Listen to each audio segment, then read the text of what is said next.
शिवाय नमस्तुभ्यं। नमस्कार दोस्तों, आप समस्त श्रोतागण का आपके YouTube चैनल जीवन अमृत पर हार्दिक अभिनंदन है।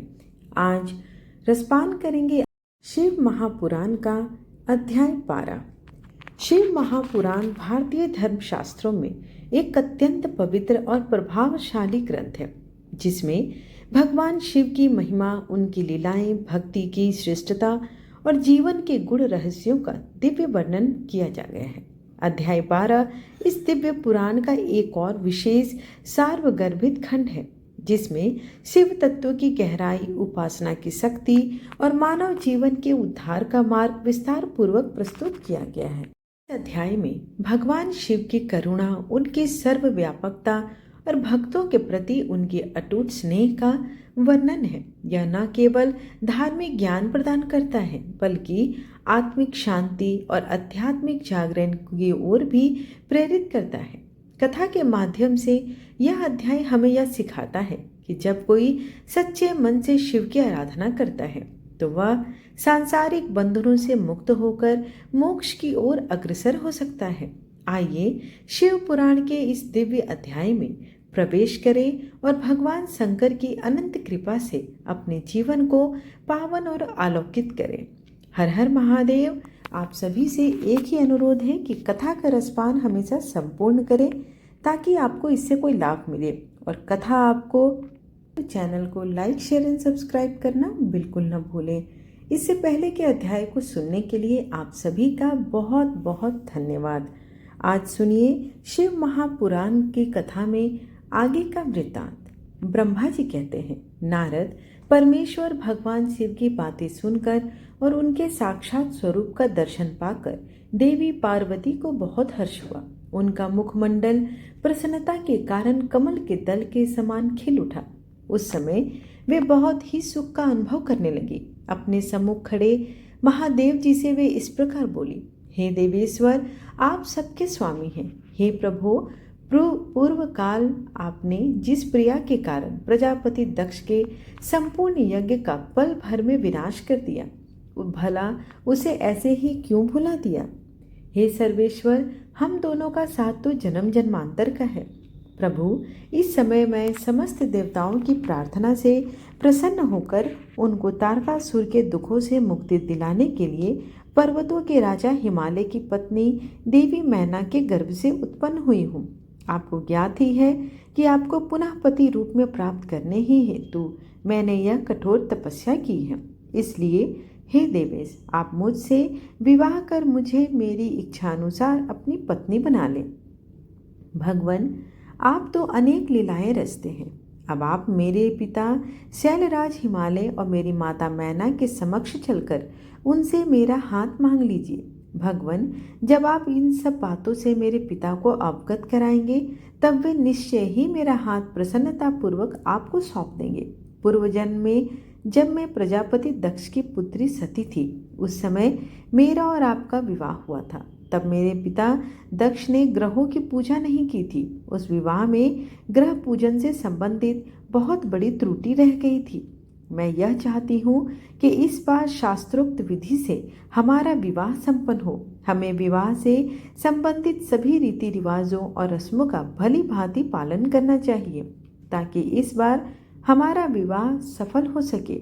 हे देवेश्वर, आप मेरे पिता हिमालय को इस संबंध में बताइए, ताकि उन्हें अपनी पुत्री की तपस्या के विषय में ज्ञात हो सके। देवी पार्वती के प्रेम और निष्ठा भरे इन शब्दों को सुनकर भगवान शिव बहुत प्रसन्न हुए और मुस्कुराते हुए बोले, हे देवी महेश्वरी, इस संसार में हमारे आसपास कुछ भी दिखाई देता है, वह सब ही नाशवान अर्थात नश्वर है। मैं निर्गुण परमात्मा हूँ। मैं अपने ही प्रकाश से प्रकाशित होता हूँ और मेरा अस्तित्व स्वतंत्र है। देवी, आप समस्त कर्मों को करने वाली प्रकृति हैं और आप ही महामाया हैं। आपने ही मुझे इस माया मोह के बंधनों में फंसाया है। मैंने इन सभी को धारण कर रखा है। कौन मुख्य ग्रह है और कौन ऋतु समूह है? हे देवी, आप और मैं दोनों ही सदैव अपने भक्तों को सुख देने के लिए ही अवतार ग्रहण करते हैं। आप सगुण और निर्गुण प्रकृति हैं।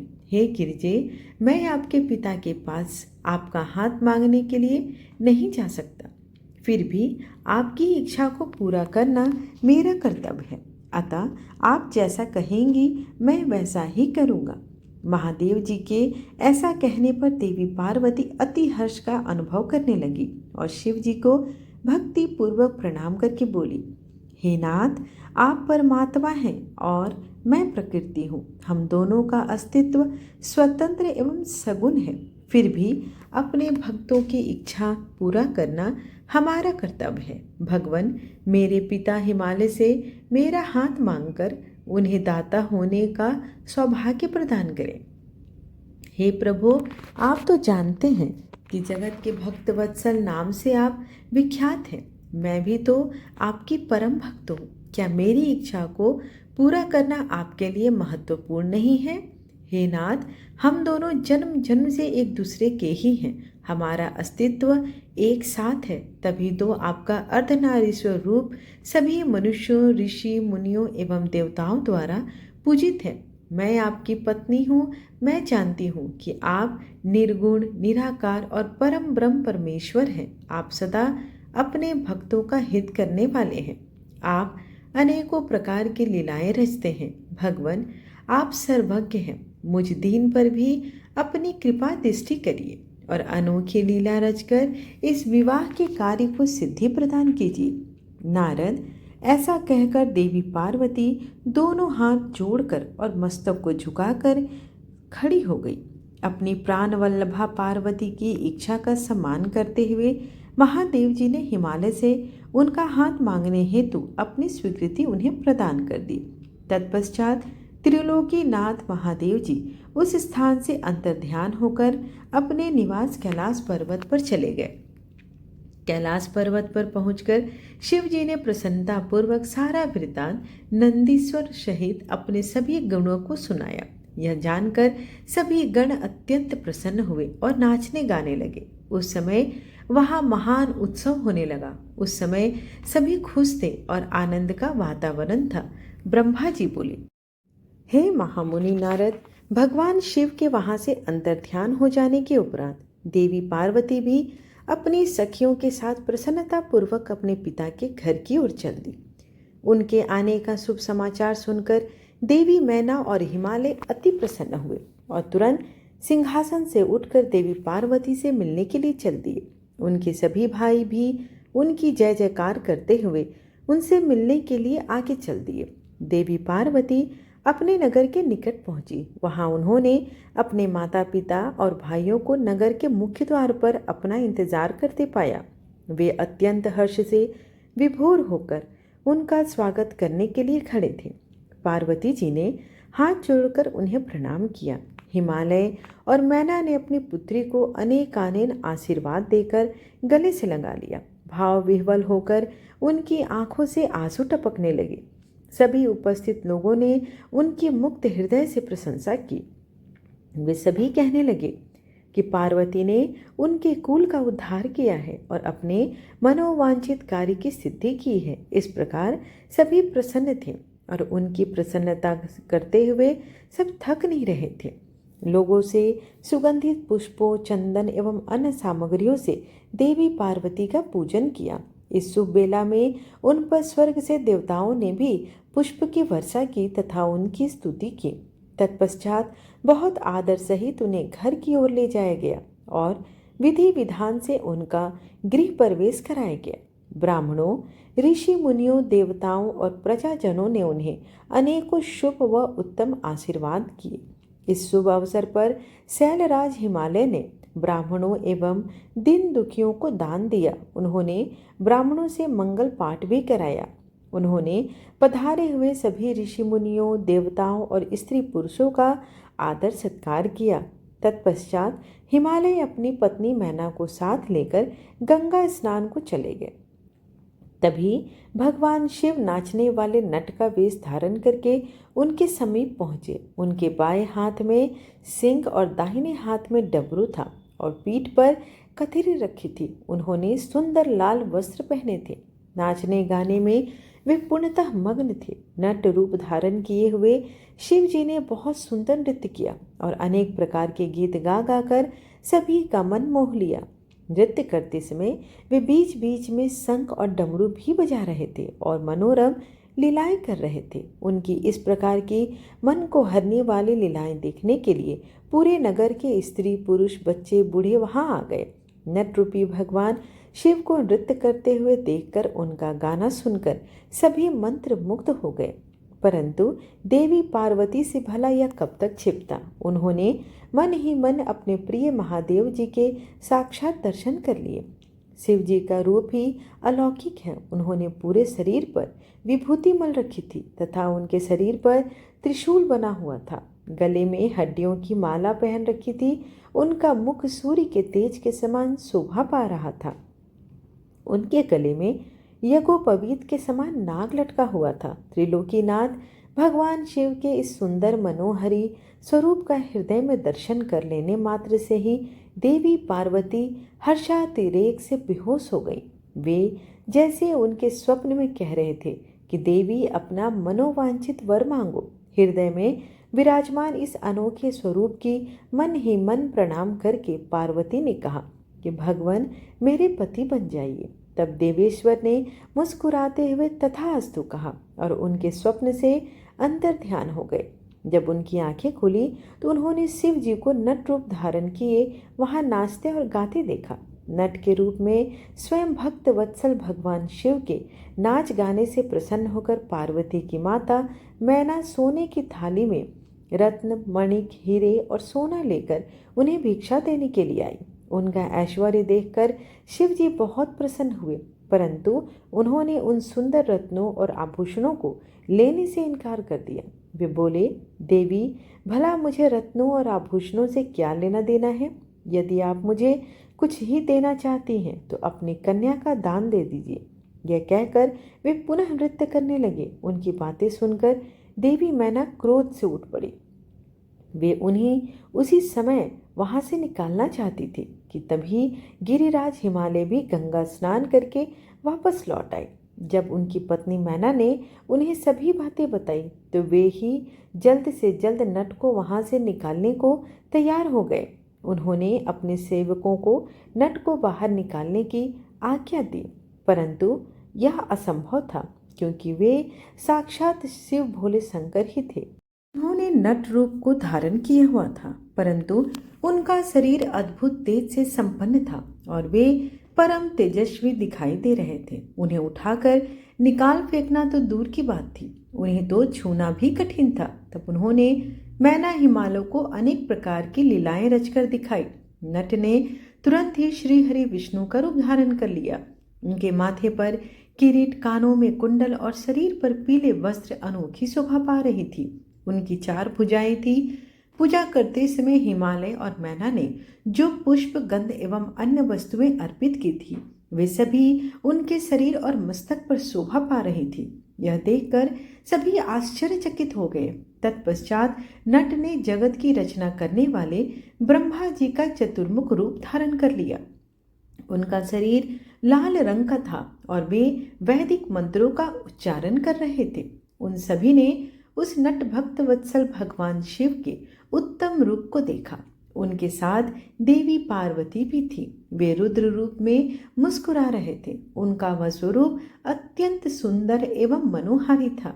उनकी ये सुंदर लीलाएं देखकर सभी आश्चर्यचकित रह गए थे और परम आनंद का अनुभव कर रहे थे। तत्पश्चात पुनः एक बार नट रूपी शिवजी ने मैना हिमालय से उनकी पुत्री का हाथ मांगा। तब अन्य भिक्षा ग्रहण करने से इनकार कर दिया, परंतु शिव जी की माया से मोहित हुए गिरिराज हिमालय ने उन्हें अपनी पुत्री सौंपने से मना कर दिया।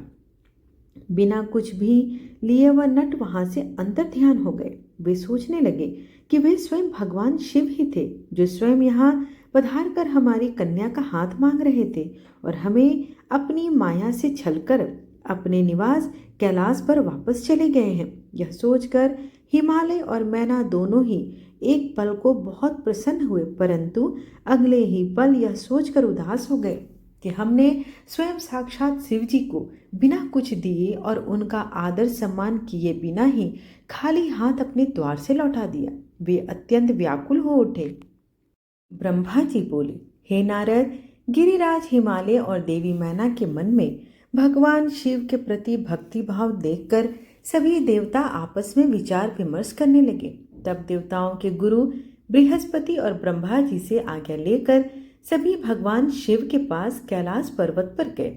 वहां पहुंचकर उन्होंने हाथ जोड़कर शिव जी को प्रणाम किया और उनकी अनेकानेक बार स्तुति करने लगे।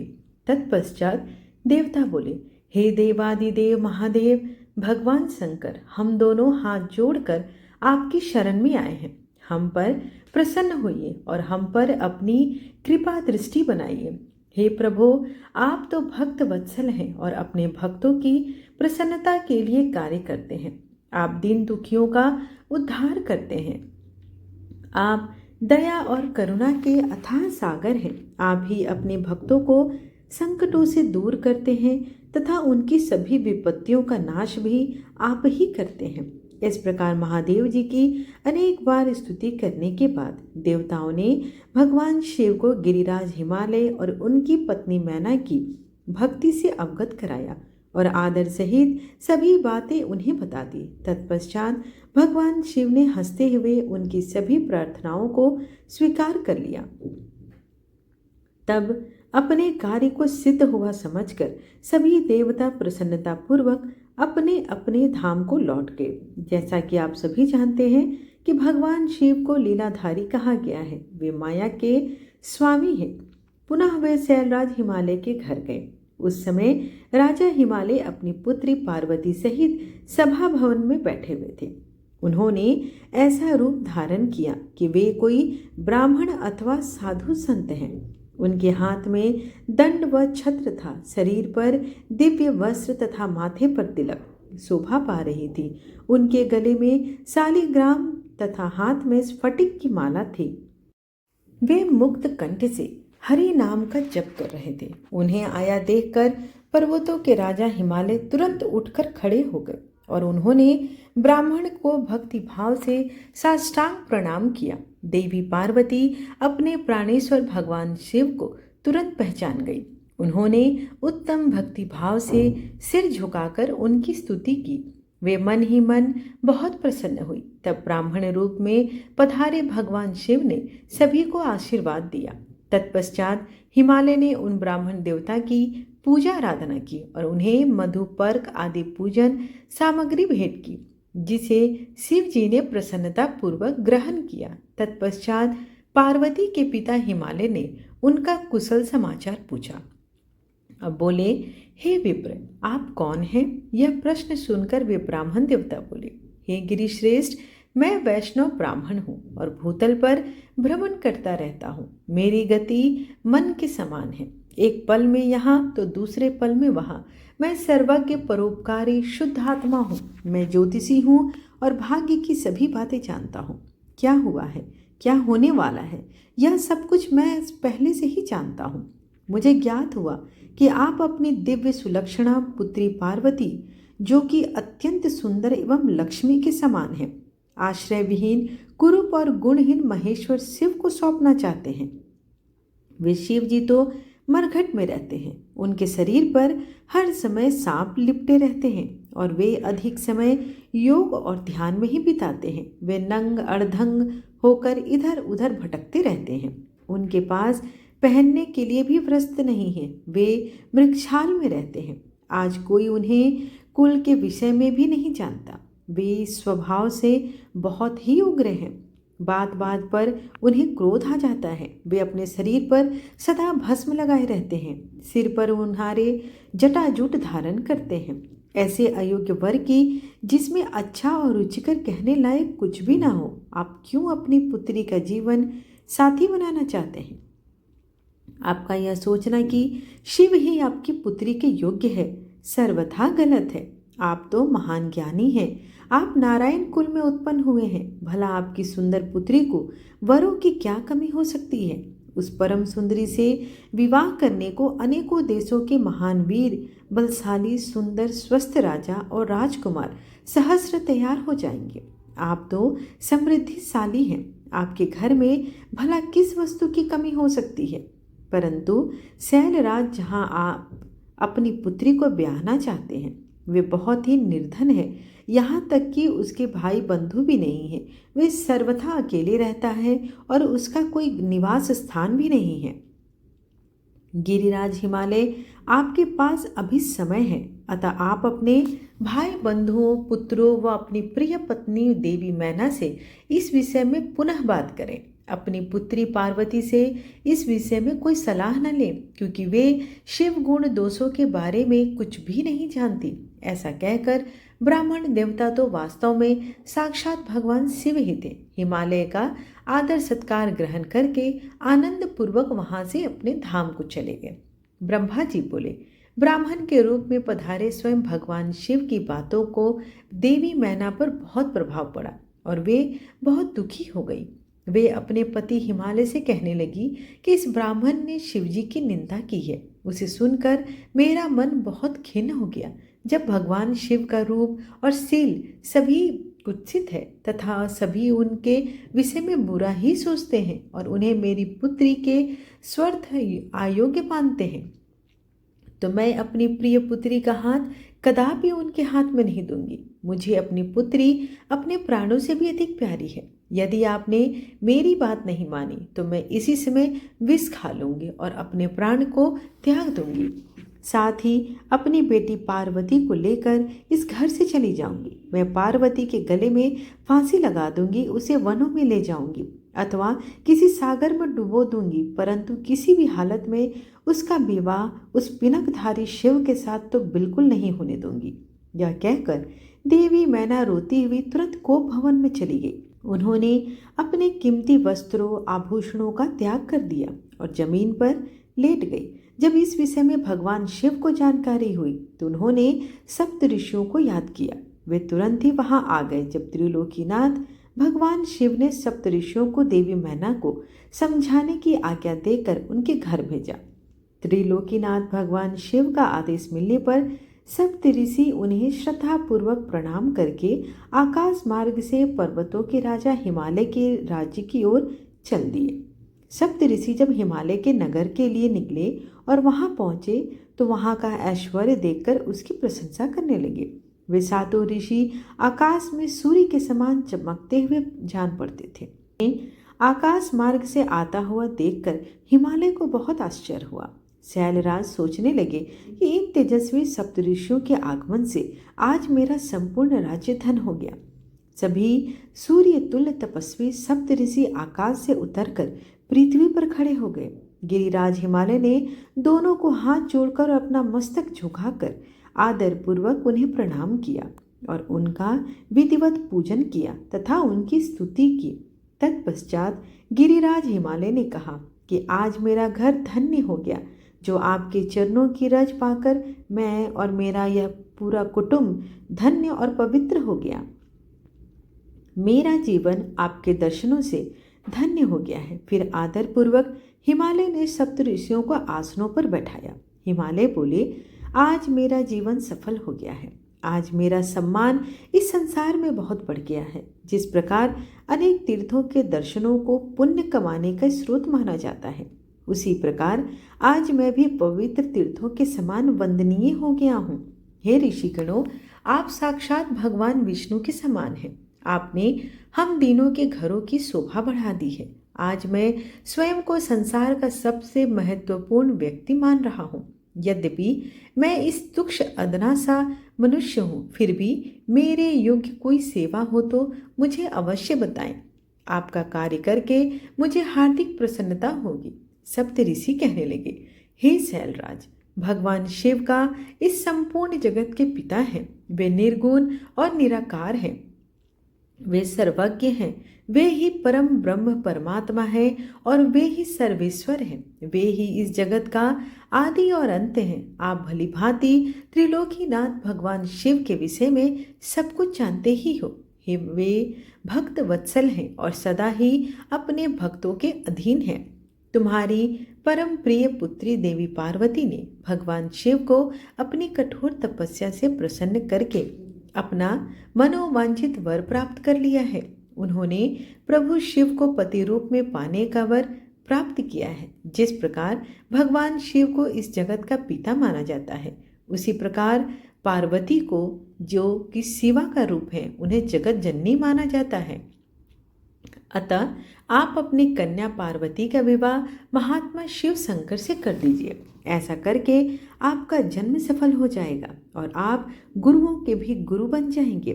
सप्त ऋषियों के ऐसे वचन सुनकर हिमालय बोले, हे महर्षियों, मेरे अहोभाग्य है जो आपने मुझे इस योग्य समझकर मुझसे यह बात कही। सच कहूँ तो मेरी हार्दिक इच्छा भी यही है कि मेरी पुत्री का विवाह भगवान शिव के साथ ही हो, परंतु एक परेशानी है कि कुछ दिनों पूर्व एक ब्राह्मण देव हमारे घर पधारे थे। उन्होंने भक्त वत्सल भगवान शिव के विषय में अनेक उल्टी सीधी बातें की।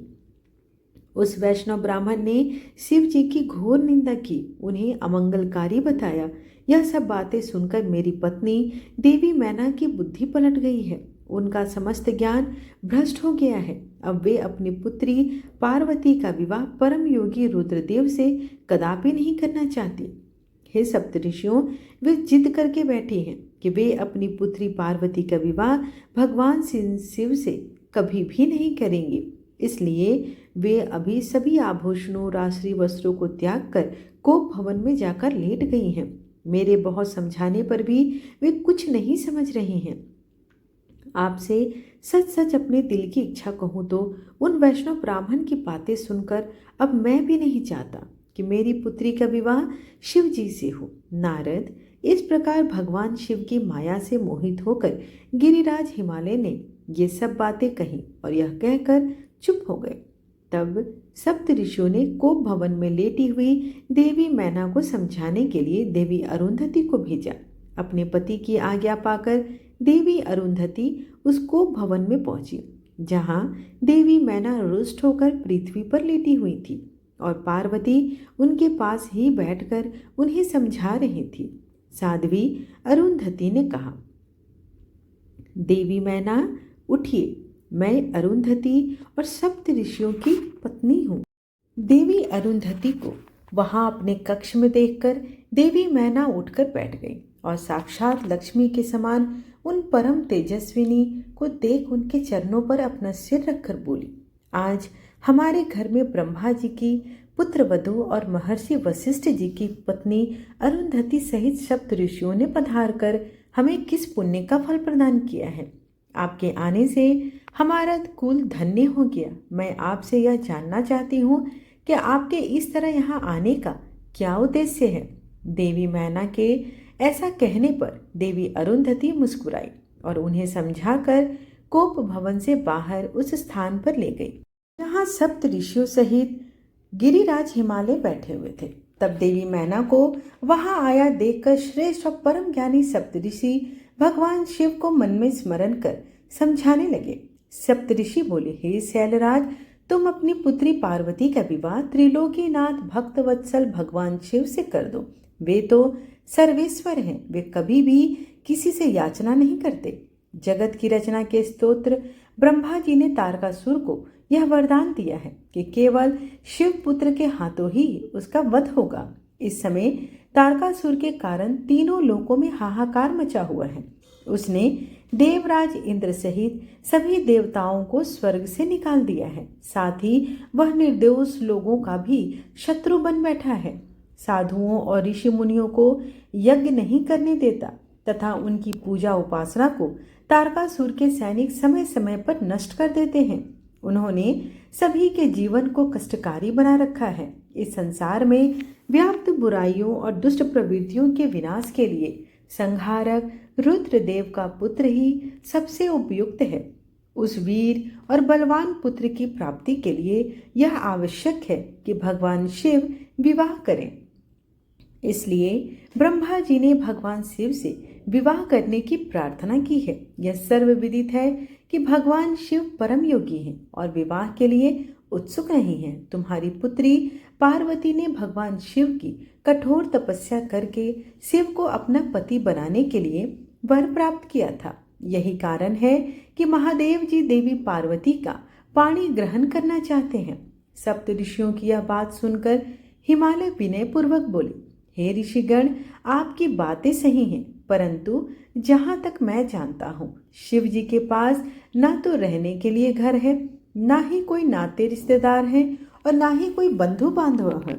उनके पास कोई राजपाट भी नहीं है और ना ही वे ऐश्वर्य और विलासिता का जीवन ही जीते हैं। आप वेद विधाता ब्रह्मा जी के पुत्र हैं, इसलिए मैं आपका आदर और सम्मान करता हूँ। आप परम ज्ञानी हैं और यह भी जानते हैं कि जो पिता काम, मोह, भय अथवा लोभ के कारण अपनी कन्या का विवाह अयोग्य वर से कर देते हैं, वे मरने के बाद नरकगामी होते हैं।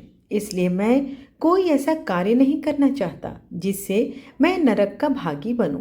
मैं अपनी प्रिय पुत्री पार्वती का विवाह स्वेच्छा से कभी भी शूलपाणी शिव के साथ नहीं करूंगा। यही मेरा और मेरी पत्नी मैना दोनों का फैसला है।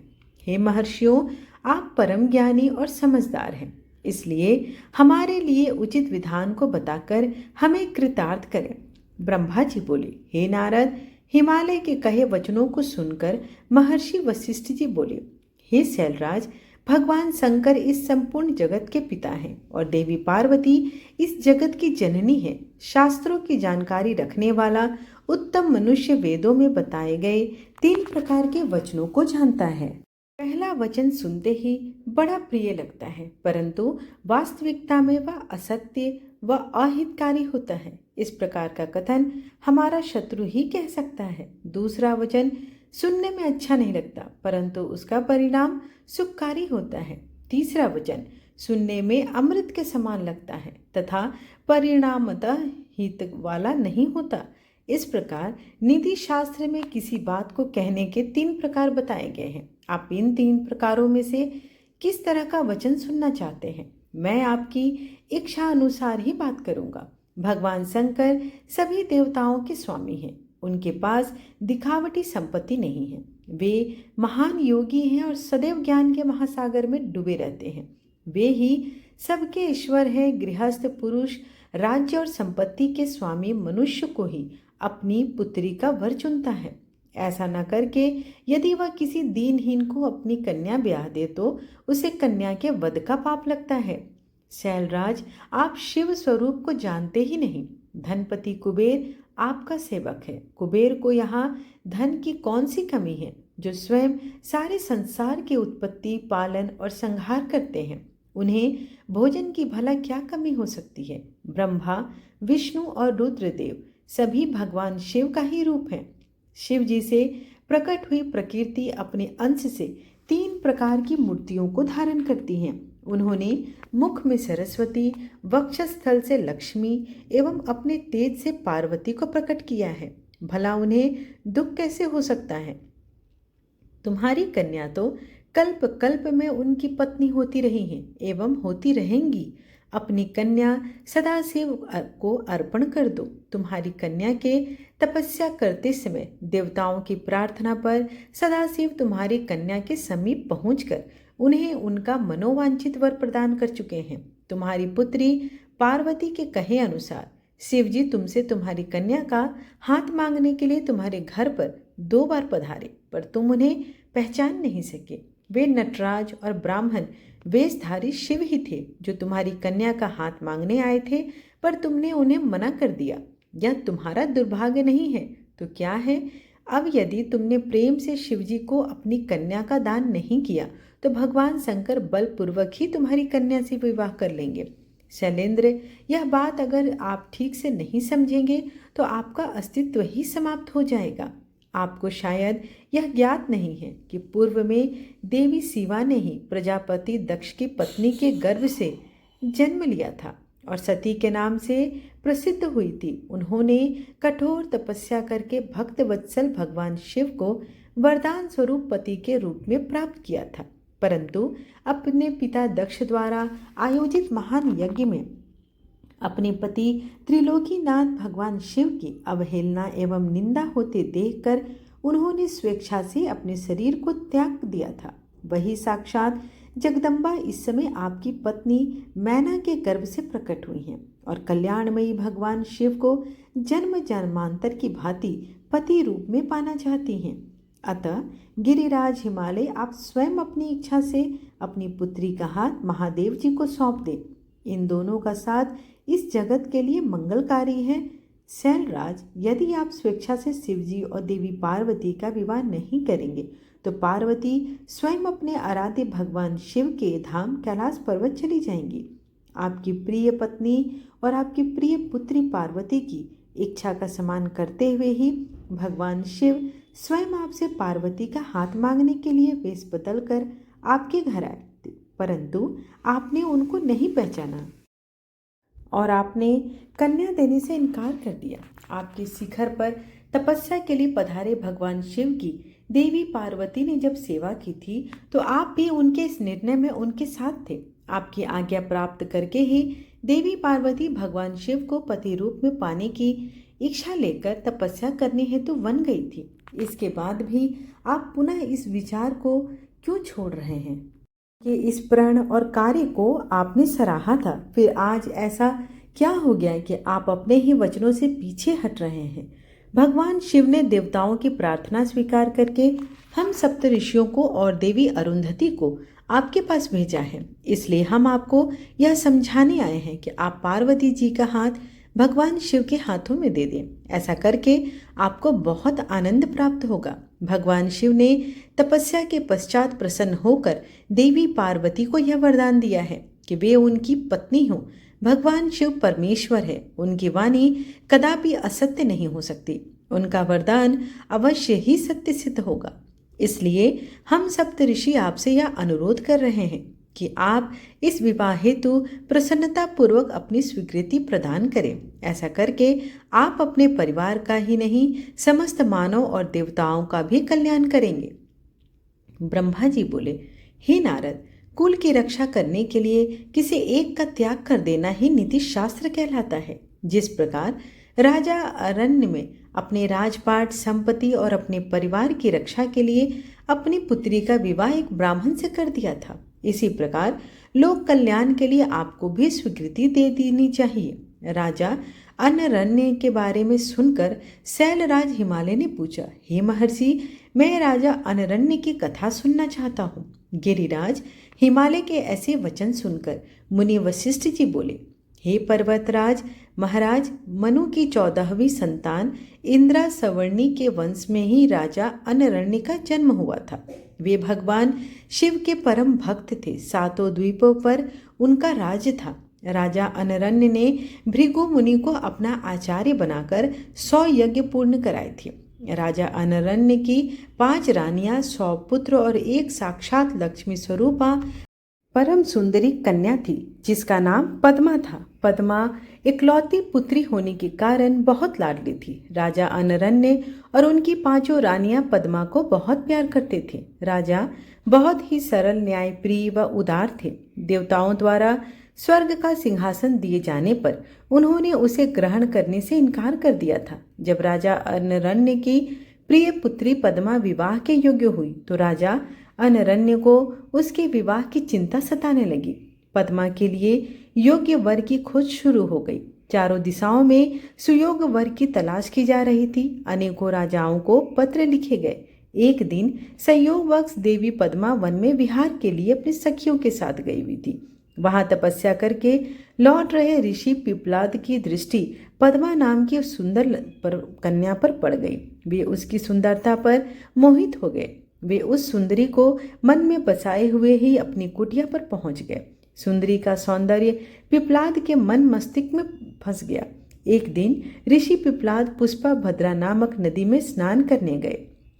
संयोगवश राजा अनरण्य की परम सुंदरी पुत्री पद्मा भी वहां उपस्थित थी। उसे पुनः देखकर ऋषि पिपलाद के मन की इच्छा पूरी हो गई। उन्होंने पद्मा की सखियों और सैनिकों से उसका परिचय प्राप्त कर लिया।